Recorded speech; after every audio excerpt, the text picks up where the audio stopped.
नमस्कार सभी श्रोताओं का गोस्वामी तुलसीदास जी के दोहे में हार्दिक स्वागत अभिनंदन।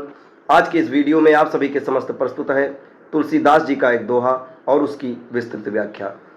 आपको यहाँ गोस्वामी तुलसीदास जी की दोहावली से एक और बेहद व्यवहारिक और मर्म स्पर्शी दोहा प्रस्तुत है जो जीवन में सही और गलत लोगों की पहचान करने की गहरी सीख देता है। ये दोहा भी आम विमर्श से कम नहीं सुनने को मिलता है। बढ़ते हैं दोहे की तरफ।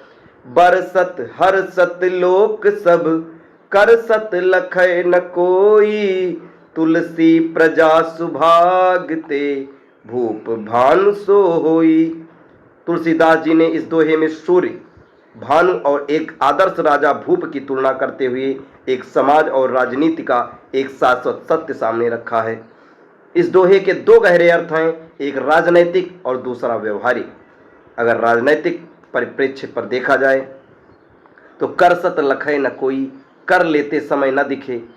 सूर्य जब तालाबों, नदियों और समुद्र से पानी सोखता है, वाष्पीकरण करता है, तो वह इतनी सूक्ष्मता से करता है कि किसी को पता भी नहीं चलता, किसी को कोई कष्ट नहीं होता। इसी तरह एक श्रेष्ठ राजा या सरकार को अपनी प्रजा से कर टैक्स इस तरह लेना चाहिए कि जनता पर उसका भारी बोझ न पड़े।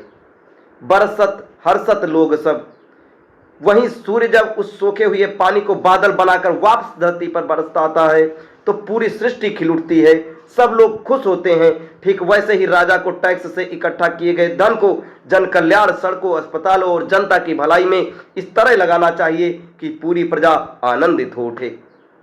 भूप भानु सो होई।